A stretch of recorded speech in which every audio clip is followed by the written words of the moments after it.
গত কয়েকদিন ধরে যে বোমা উদ্ধার হচ্ছে সে বিষয়ে কি বলবেন?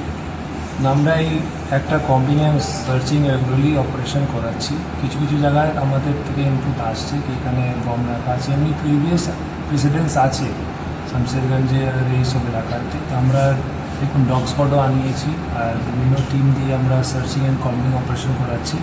রিসেন্টলি আমাদের কিছু ভালো পজিটিভ ডেভেলপমেন্ট হয়েছে, আপনারা দেখতে পাচ্ছেন 3 দিন ধরে আমরা অপারেশন করছি। আর কিছু কিছু বম বিভিন্ন জায়গা থেকে আমরা পেয়েছি, যেরকম আমাদের বাবুপুর থেকে আজকে পাওয়া গেছে, আর 3 পাকুড়িয়া জিপিতে পাওয়া গেছিলো কালকে। এরকম বিভিন্ন আমরা অপারেশন করছি।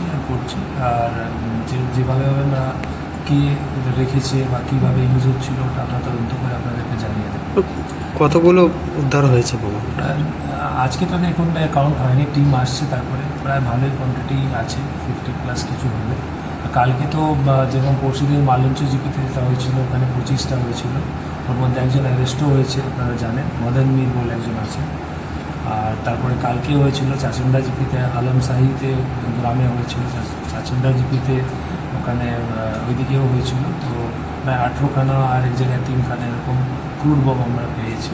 তো এই এক্সারসাইজগুলো আমরা রেগুলারলি ইন্টেন্সিভলি প্রত্যেক জায়গায় যেখানে আমাদের ইনপুট আসছে ওখানে আমরা করাবো, ডগ দিয়েও করাবো। সব ভালোর দিকে আমরা একটু সার্চিং অ্যান্ড কম্বিং করাচ্ছি। সার্চিংগুলো কি কতদিন ধরে চলবে? হ্যাঁ, আমরা এস্টিমেট করেছি এখন তো আর 5 দিন চলবে, দেখি আমরা চেষ্টা করছি।